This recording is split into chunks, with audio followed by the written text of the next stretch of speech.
My name's John Papa, and they asked me to come talk a little about building web applications with Angular and deploying them to the cloud.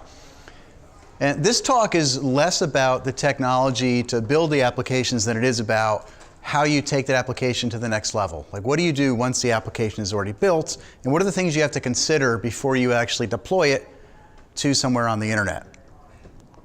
So the idea is, when we're done with developing code, we generally like to think, okay, I'm done, just ship it, right? It works on my machine, hopefully it'll work everywhere else. That used to be true when all we had to do was put a script tag in a web page and call it a day. Now we have modern JavaScript, which does a lot more for us because we get to do a lot of build processes. There's things like TypeScript and Babel. We've got tree shaking and all these other cool names and things out there in the web. But basically, it turned our JavaScript world from just a script tag into something that's a little bit more powerful, but also more complicated to build. So how do we take advantage of those build features, but still end up making it easy to port ourselves up to the web? So the idea is we first want to optimize our app. When we're done writing code, we want to make sure that what we have works in a lot of places. And some folks might say, well, why is this that important? When you're writing a demo, which is what you see at a lot of conferences, you see a demo and the demo is small and you can put it on your mobile device. You never have to optimize anything. But what happens when you have a really large scale application and you have a mobile device and it's really slow internet connection somewhere? You've got problems. Do you want to be shipping your 25 meg JavaScript files across the wire? Probably not. So we want to figure out how to optimize some of our Angular apps. And then what are the build options that we have and how do we take advantage of those so we can make those builds even smaller and faster so we get the best performance as possible? And the last piece is, how do we deploy our application? How do we make sure that I'm running on Windows version 7, you're on Windows 10, or you're on a Mac, or you're on Linux, or Ubuntu? How do you make sure that it all works, no matter where you go? Everyone ever hear of works on my machine? Well, I want to make sure it works on everyone's machine. So we got to create stickers for that. Works on every machine. All right, so let's start off by talking about how we build Angular. Step one, we're done with writing our code. How do we build this? A lot of people talk about the Angular CLI. React's got one as well, so does Vue. They're awesome. They let you generate new apps. We can scaffold them with options like this. So we're creating applications, we're adding routing in at the beginning of the application. We're adding in styles like using Sass. We're also putting a bunch of other features on here. One of the really nice things in the modern CLI is they'll give you this dry run flag. A lot of times we'll generate applications and you don't get exactly what you thought you were going to get. It generates 30 files, 10 files, 50, however many it's generating. And then afterwards you're like, you know what? I didn't really want those options. Let me go into my folder, delete everything, and start all over again. The nice thing with the dry run flag is when you're ready, you can just remove that. If you put the dry run flag on, it won't actually generate the files. It'll just tell you what it's going to generate. So it's a nice way to kind of get a glimpse at what you're doing. I like to call it practice. So generating an app's nice, but we can also generate new code too. But the real power in these CLIs is not the code generation. We can all write code. We're all developers. Writing code's easy and the fun part. The not so fun part is creating a build process that works. So when we start thinking about personas of the build, I like to think about this from the user standpoint. We write code for people, not for the computers, not for the technology. It's for people to consume. At the end of the day, we have to make sure we understand what these commands are doing and who they're targeting. So think about who you're targeting when you run a build when you're a developer. You are the persona. Your developer persona is, I want to write my code, see it in my browser. Make changes, see it in my browser. Make more changes, see it in my browser. I want to do this maybe 100, 1,000 times a day, depending on how long you sit at your desk. You're going to eat or something or get any sleep, do it all through the night. When you do this dev cycle, it's really important that when you're building, it's not taking a half a minute, 2 minutes. Because when you make a code change, do you really want to wait that long? Not really. So the important part on the first persona of a developer is speed to the browser. From the point where you're writing code to seeing it in the browser. Do you have to worry about bandwidth there? No. It's all local on my machine. I am the server, I am the client, everything works great. So I don't have to worry about making it smaller. A 50 meg JavaScript file is perfectly fine. Don't really want to go that large, but you could, right? Well, what's the other persona? When you build for production, your persona is no longer you. It's not the developer. This is for the customer, for the user, whoever's going to use your application. So in this case, we set flags that optimize for that persona. Is the dev debug cycle worth it for them? Are they going to build 1,000 times? No. They're going to take the build from one time and use it many times. So in this case, the important thing to them is not dev debug repeat. It's going to be get the thing as small and as fast as possible so we have the time to first interactivity to be as small as we possibly can. Take the application, deliver the piece that they need to see in the browser as quickly as possible, and then light up other features as we go. So 2 different personas, 2 different build cycles, and all the different CLIs have something like this. With Angular, out of the box, they give you 2 flags that help you do this. -- prod is for production, and there's a newer flag called build optimizer. And we'll explore what these different things do, but you can just think of the prod one as basically saying, I'm going to make it as performant as possible, and the build optimizer adds a little extra sugar on top, which is relatively recent. So we get things in here like environments. When we go to prod, the difference between the personas, we get an environment for a production environment versus a client at a build time. We get cache busting. We want to make sure that when we're writing in developer mode that we're just putting the files out, but when we go to live production, we want to have some kind of a file extension at the end of each file so there's no caching of the browser involved. Nobody wants to call every user in the world of your application and go, hey, you know what, just clear your cache and refresh. Doesn't work out so great. So cache busting is a great way to do that. Source maps. A lot of these things can be flipped on the bit if you want to change them, but by default, a developer build, I want source maps. I like to debug my code. It's one of the things I really enjoy doing. When I go to production, it shouldn't need debugging anymore. Just turn it away. Why? Because source maps are big. We don't want to be sending anything down to the client unless we need to. Then we get other options like uglification. Basically taking all of your code and reducing variable names to be as short as possible. Reduces the size, gets rid of white space, also called mangling.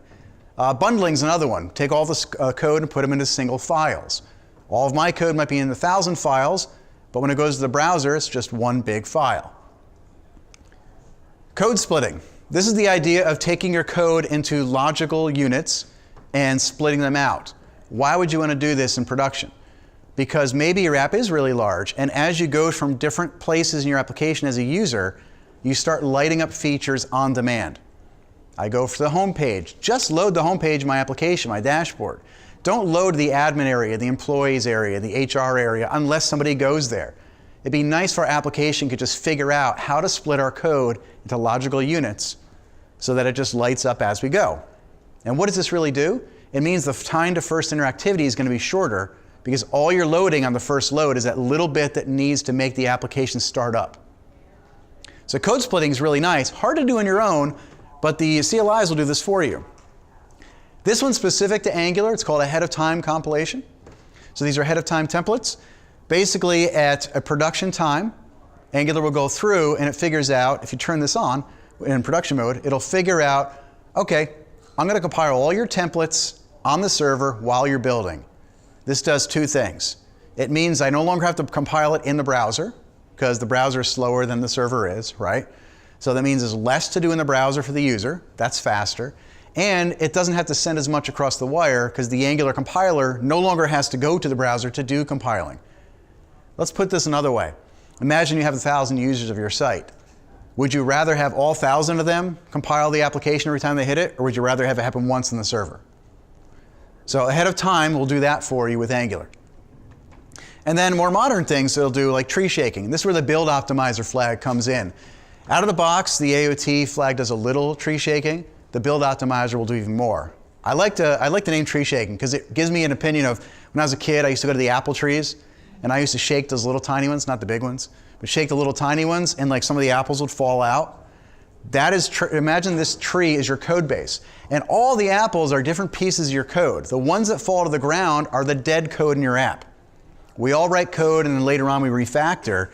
And sometimes there's code that's just never going to get run, never get executed. So tree shaking figures out through your dependency chains which code can I drop out of your app and not include in the bundles. So all these things are things we never really thought of in the past, but these CLI tools like Angular's will help us make the build smaller and faster. So let's take a look at how this would work inside of an Angular application. I'll give you the links towards the end too to all the code that we're sharing in here. All right, so here is an Angular application. And up top, we've got our client folder, and I've got a server folder running Node. And you can see here I've got my title, running Cosmos DB on Azure. Now what I can do with this app is I can run my build process. So inside the terminal, and I'll use the built-in terminal here, and I'll make that a little bigger, we can run ng build. Now when I run build, it's going to go through and look at my application, and it's going to build it without all those production optimizations that we normally want to get. So it goes through and uses Webpack behind the scenes, and it's building up my app. And you can see different files that get output. The inline bundle, the main bundle, polyfills, styles, and vendor. The inline bundle is the piece that's using it to bootstrap your app. That's basically Webpack saying, here's how I get started. It's very tiny, takes care of business. The main bundle is my code. Should just be called my code bundle. It's everything you write goes in there by default. That we have a lot of control over. Polyfills, it's kind of big, it's 200K, give or take. That is code that you also have a little control over depending upon who your target browsers are. If you know which target browsers you have and you know what your users are using, then you can reduce the size or increase the size of your polyfills based upon which browsers you need to support. By default, it's supporting quite a few here. Then you get your styles, and then you got vendor files. Vendor files usually end up being pretty big, bulk of your application. Out of the box, in this one, it's 2.3 meg. That's unacceptable for a demo app with 2 components, quite frankly. This is demo code. All right, so out of the box, yep, Angular gives us all this. What happens when we flick on the prod flag? Well, now it's going to run through the same files and build up the application.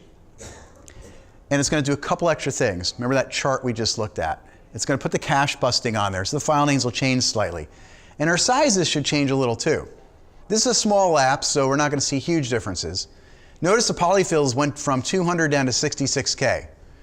140K of savings there. Not too bad, right? About 25% down. 75% off of it. Then we go down to the vendor, 300K. So we went from 2.3 meg down to 300K. Knocked 2 meg off that application. That's pretty significant right there. And I think this application is mostly using Angular and RxJS features at this point for third party. And then the main bundle went from 31 to 18. You're like, 13K, not a big deal.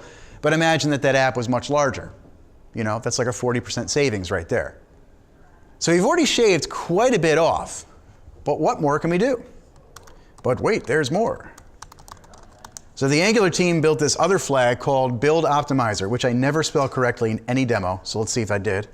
I think I did. I think they just didn't want a flag called BO. So that would have been kind of cool.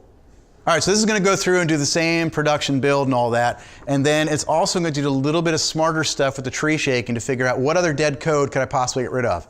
The first thing that you might notice is, wow, it completely got rid of the vendor file. That's how it makes it smaller. It actually just merged it with the main file.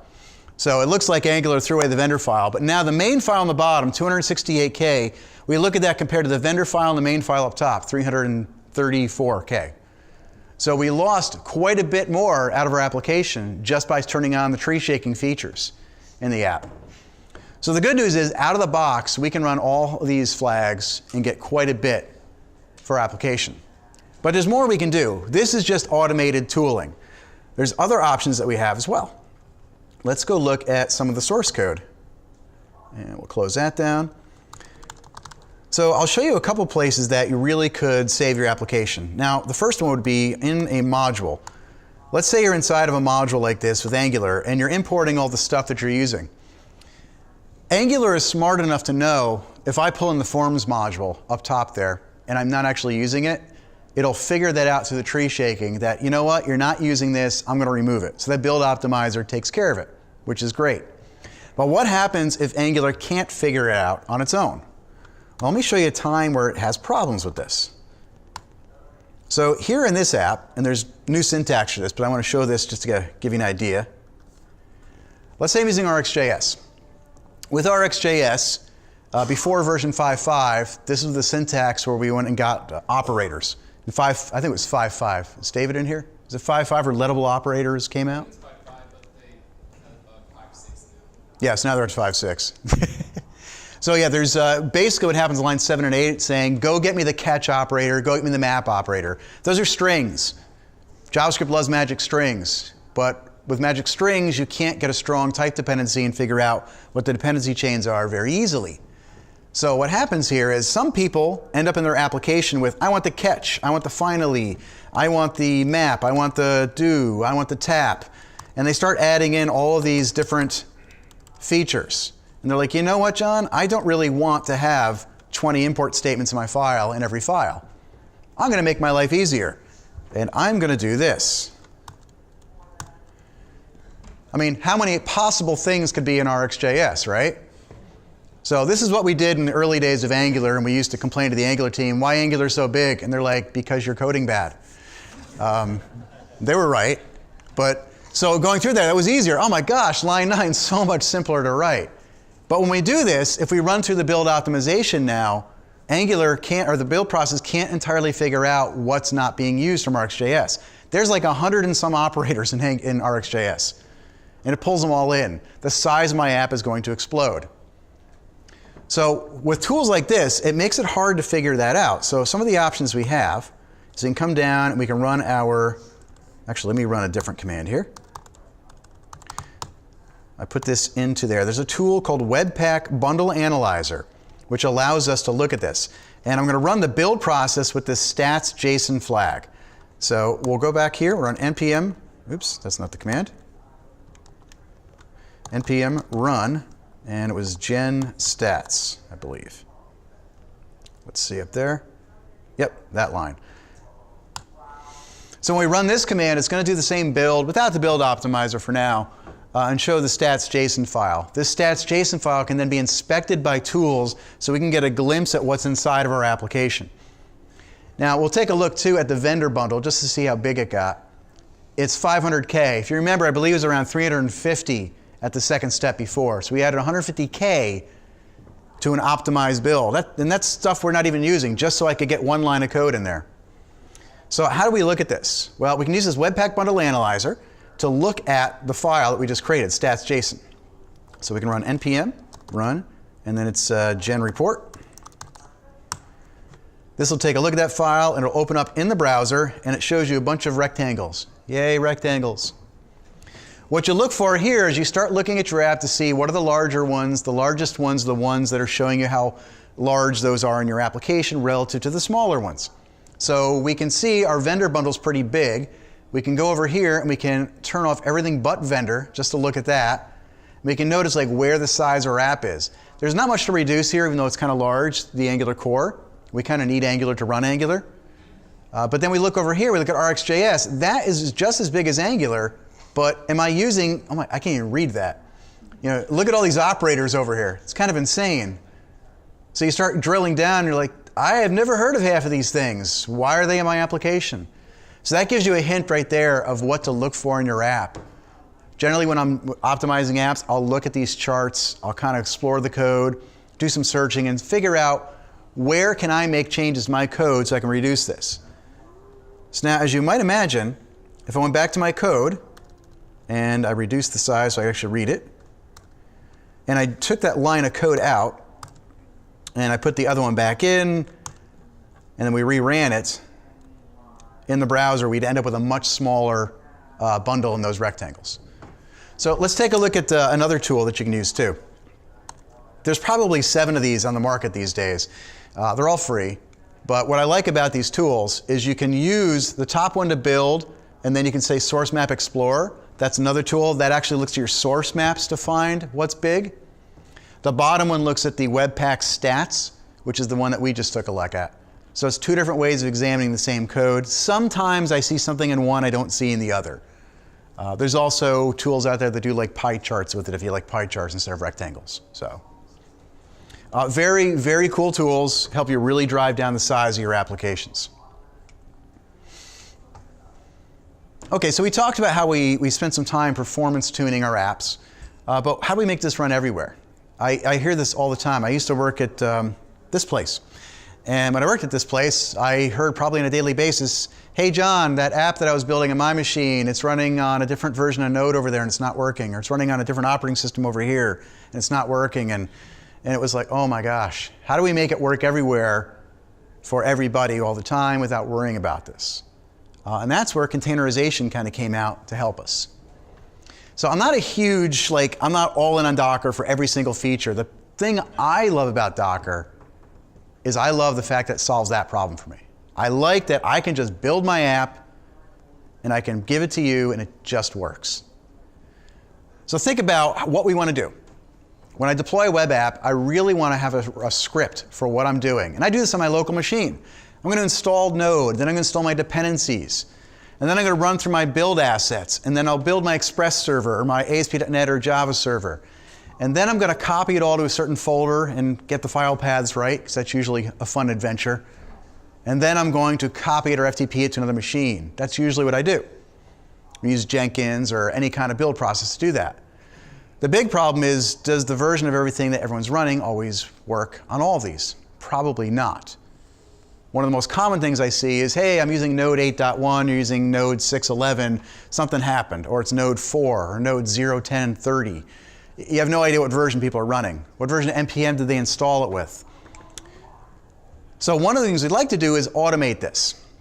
If we can automate it, we can just be confident that it's just going to work everywhere. So let's take a look at how we do this with a Docker file. I think of a Docker file as that recipe that I wrote to do it locally in my machine. All the steps I did to build everything at my machine, I'm now putting them in an automated file so everybody can run them. It's a self-contained script. It has that recipe built in the app, and it allows people to configure it for different environments. So you have one Docker file that works on local machine, on your test servers, staging, QA, production, everywhere. And you just flip bits on the environment variables, and it just works. You don't rebuild for everything. Here's an example of a simple Docker file. What's my platform? It's Node.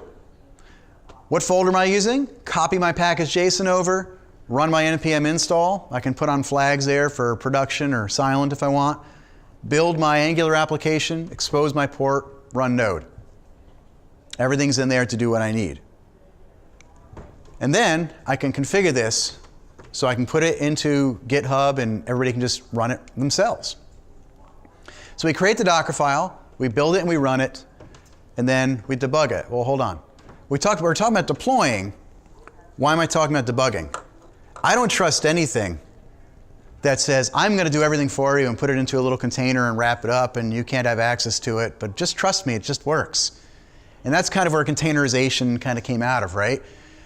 So let's think back now to what do we enjoy about writing code and why do we trust the code we write on our machines? A, we set up the environment ourselves. We know our environment works on our machine. So the Docker file kind of handles that. I'm cool there.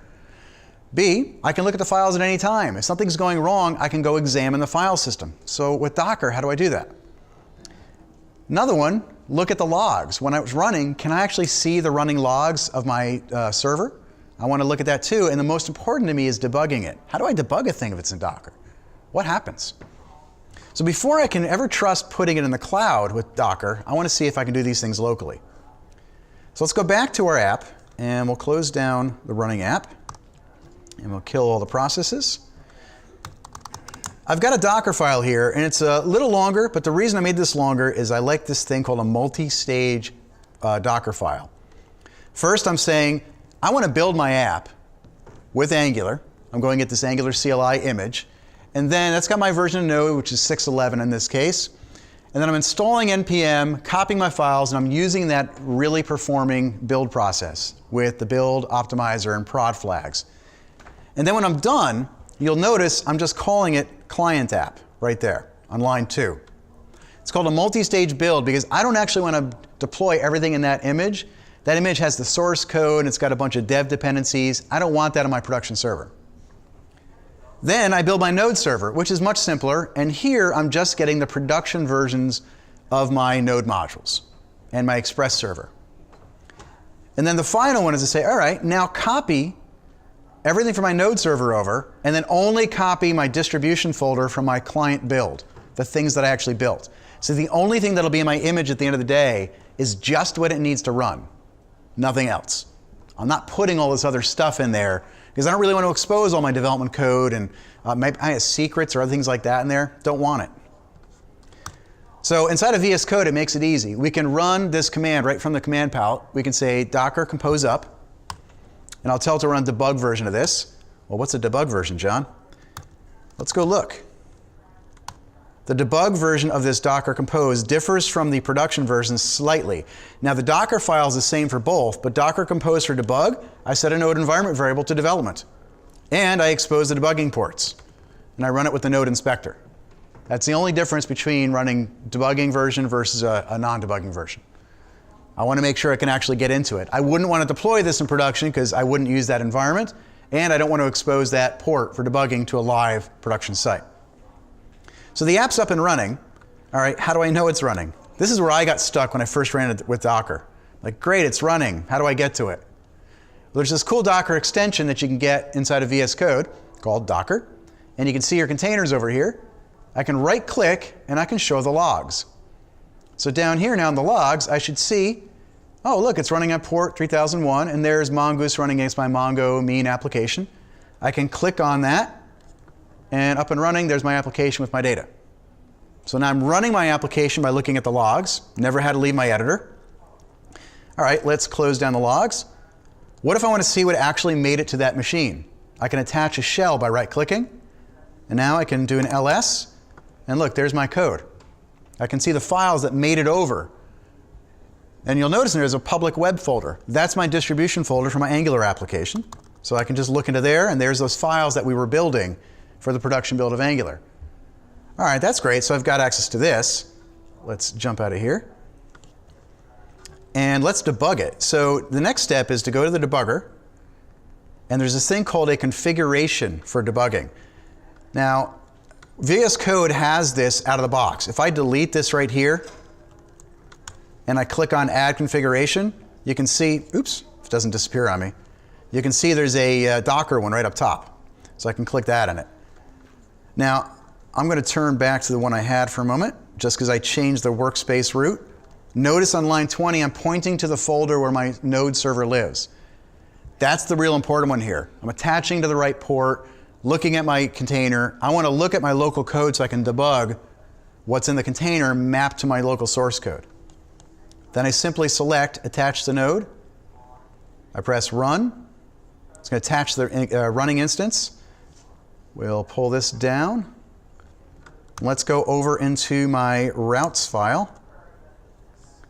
And here's my route for getting heroes. We'll go back to the browser and let's refresh the app. And bam. Now we're debugging inside my Docker container.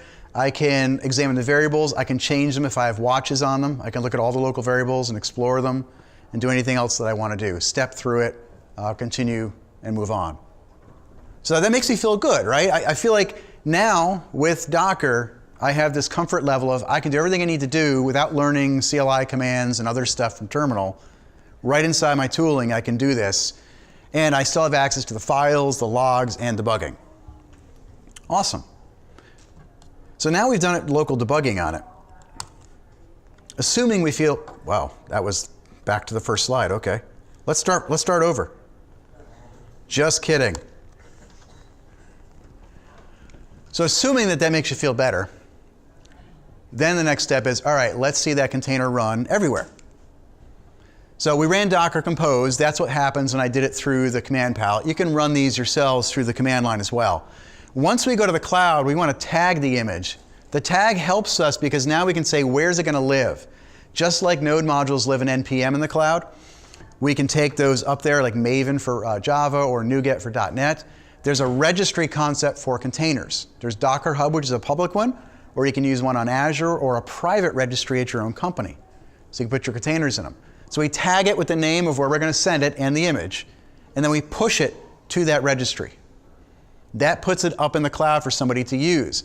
And then somebody can just grab that and stick it onto a website. So the next step would be, I'll go back into our tool. This was, okay, here's our Angular app. Let's say we've got this container over here. Now, I don't want to expose that debug port, so we can run Docker Compose up again.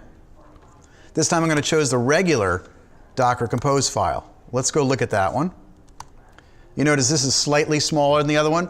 It just puts a production flag in there gets rid of the debug ports, and runs node index as opposed to the inspector. So this Docker Compose is building the same thing. It built pretty quick. It's running locally right now, but look what I can do now. I can take my image, and I can also prune, by the way. Gets rid of all those intermediary layers. Clean up my images. I can then take it, and I can tag it if I want. So I can come down here, and I can tag any one of them. I could say tag image, and it puts the name of it up there. And then after I tag it, I create a new version right there. I can right-click on that, and I can say push. Now those little CLI commands I ran before, they're running right now through the Docker extension. So you can run them from a terminal, or you can just right-click and do it this way through the extension, which is nice. So obviously you have to log into the server where you're going first when you push it, like if it's Docker Hub or Azure, anywhere else you're going. But that's nice. So now push my entire container up into the cloud in my registry. This extension also has a registries down here, and I pushed it to Azure. So it's logging into Azure now for me to see what's in my container registry. That was the name of it. I should have an image up here for our Angular Cosmos app once it comes back. And then once it shows you that image, what I can do in that registry is I can then right-click it and deploy it to a web app right from here. So I can say, okay, take what you've got right from here and deploy it to the cloud. I'm going to refresh again. Looks like it's having internet connectivity issues. Nothing like giving a cloud demo when you've got internet connectivity. All right, we'll give it a few seconds.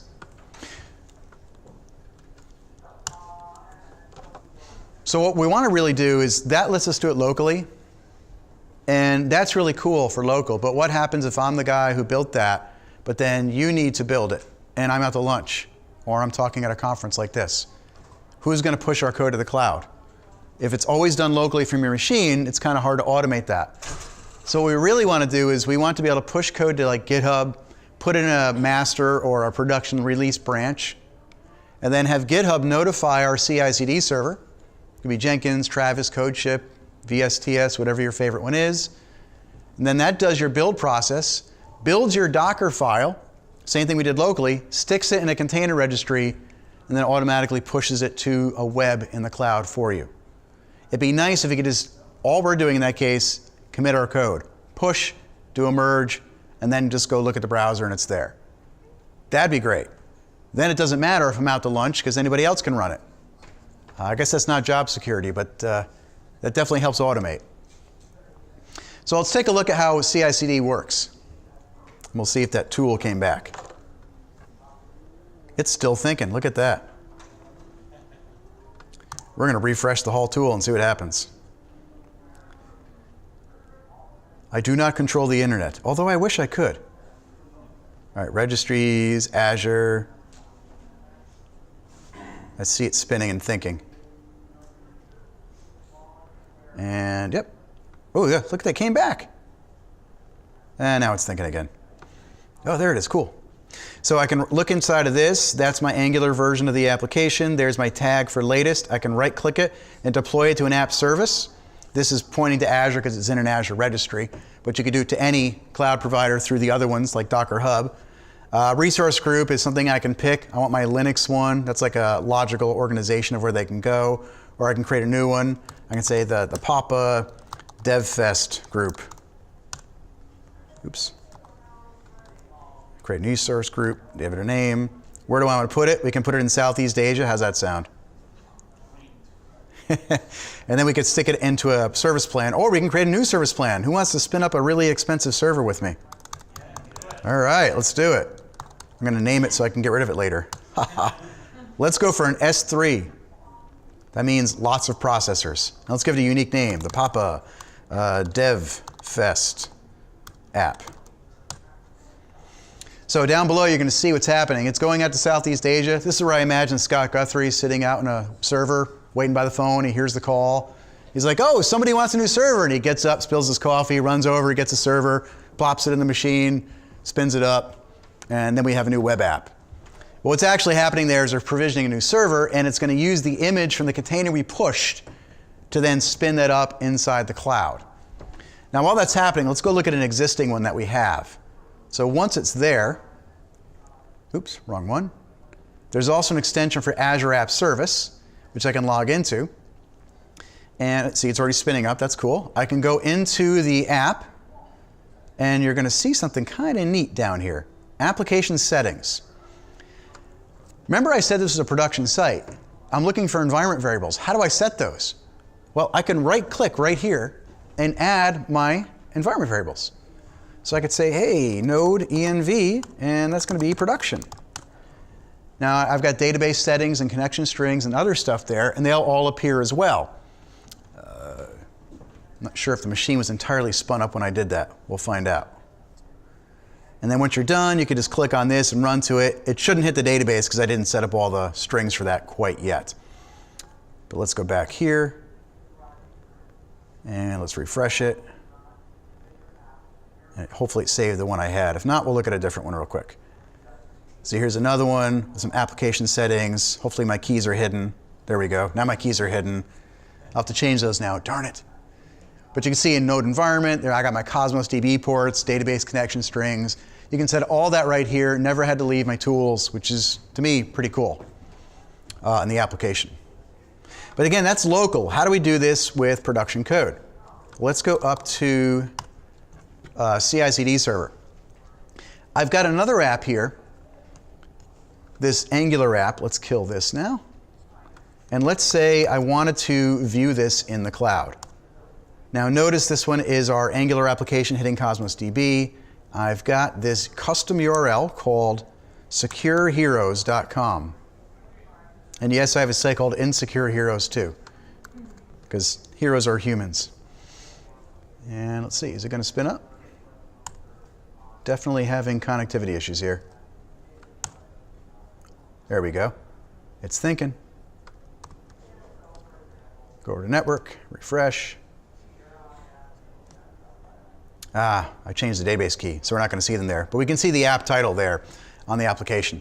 So it's spinning up. This is what's running in production. I want to make a change to the app title. So what I can do is come over here to my app. I can then change this to Hi DevFest or FevFest, however you prefer. We can type in here and say new title because.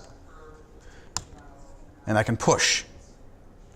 Now what I want to happen is when I'm pushing this and it gets up to GitHub, assuming it stops that little blue line, it did, GitHub should see that change.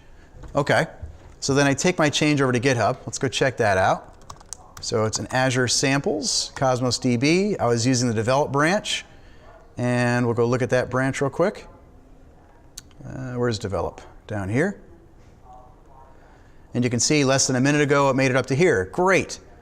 Now here's my CI/CD tool. So if we look inside my tool, we can click down into a process that's looking for this. And I go up into my builds. And then for that build, I've got this Docker build. Notice it says in progress in the status. I can click on edit. What's happening in this build process is, okay, I'm watching GitHub through this trigger. This trigger's enabled. It's got a Git hook. It says when you make changes, I'll go look at that. What am I doing when that happens? Go get the source code. Easy enough. Run Docker compose. Same thing I did locally. Push to the Azure registry. We could put that in a release if we wanted to. It's probably more appropriate in the release as well, so we can control it with automated approvals. So once GitHub's done, this build's going to be happy. So if we go back to the builds, we can watch it. It's in progress right here. Build number 197. Boy, I build that thing a lot. And then right here you can see what step is in. We're running for about 70 seconds. This usually takes about 2.8 minutes to complete. Once it's done, what's going to happen? It goes to the Azure Container Registry, and then I have a website, the one that we looked at, Secure Heroes, which is looking at that registry saying, hey, when you get a new version of this container, just pull it in, restart the server, and let her rip. Now, what if you didn't want to affect that in prod? Like, you probably don't want everybody in your company just pushing to a branch and it just goes to production every time it happens. Or maybe you really do, I don't know. But in this, what you could do is you could have like slots. Azure has this idea of slots in the cloud where you can have like A and B or testing and load. Other clouds have the same thing. If your cloud doesn't have slots, just set up separate servers, one for testing, one for production. And you can have your CI processes go between them.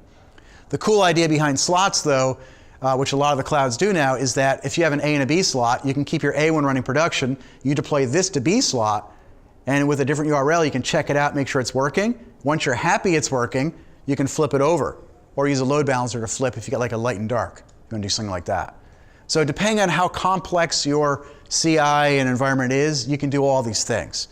If you're literally just somebody who's like a two-person shop and you both want to control this and you want to push to prod, then this will do the job for you as well.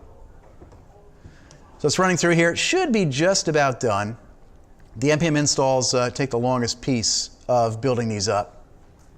And it's almost done because it's got through Z. It's copying the files, moving them over. We'll go look at the slides while it's finishing up. Oh, there it goes. Cool. And now it's going to push it over to the Azure Container Registry. And then when we're done, we should see all green arrows on the left. Cool.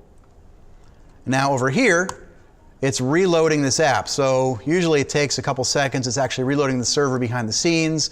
And once it's reloaded, we should see the new title for the application right there, live in production, which is pretty cool up there. And I've done this demo so many times now that I had to change the login to only allow me to make changes. Otherwise, people started putting really bad things up on the screen while I was doing this. Security is a good thing, isn't it? It is a thing. All right, so we now showed several ways we can do this. The nice thing about Docker was we could run it locally and debug it. We could run it locally and push it directly to a cloud server, or we can use like a CI/CD process with source control to get it up there. And it's all the same Docker file. So again, the idea here is we build and run, debug locally with Docker. That gives you that comfort level of making it work. It also means that if things aren't working right, I can debug it locally instead of doing it in the cloud. Then I can use CI and continuously integrate it and then continuously deploy it using tools like Jenkins or VSTS or CodeShip or Travis or whatever your favorite CI/CD tools are. They all work. And then host it in a cloud with any cloud provider that you want. I use Azure because it actually works pretty cool with containers. And finally, just kind of wrapping where we came from, JavaScript is, as I said, has evolved quite a bit over the last decade or so. And with that came a lot more features. And a lot of these features came out because so many people are using JavaScript because it just works everywhere. It's great because we finally have that language that works in the server, the client. It's awesome. But with that, now we're writing so much code, we need to be able to optimize our apps. And these CLIs really help us do that. And where they can't, then we have tools like these bundle analyzers and other source map explorers where we can really dig in a little deeper to find out how do we tune it. And then Docker just makes it run everywhere. I mean, we talk about Docker with Kubernetes and all these other tools, and they're awesome. But for me as a developer, I just want to make sure the code I'm writing works on all your machines. So these are the links that you can use to get everything that I showed today. There's links to documentation that shows exactly what I did up there, and there's 5 or 6 videos where I walk through the scenarios. You can go get the code. That's the second link. That's up there in the develop branch. Don't grab the master one, grab the develop branch. That's the one that I keep updating with new features. You can also get, if you like Angular, I've got a pack of essentials that works in VS Code, like snippets, really helpful. If you want to get the extensions I showed today, just hit that link for VS Code for Node for Azure. And some of those things are Azure, some are not. Like the Docker extension works with Docker Hub or private registries, whatever you want to do. Really, really cool stuff. And if you want to try Azure out, you can click that and get a free trial and spend free money. Who doesn't like that? With that, I want to thank you all, and I'll stick around for questions for a few minutes if you have any. Thanks.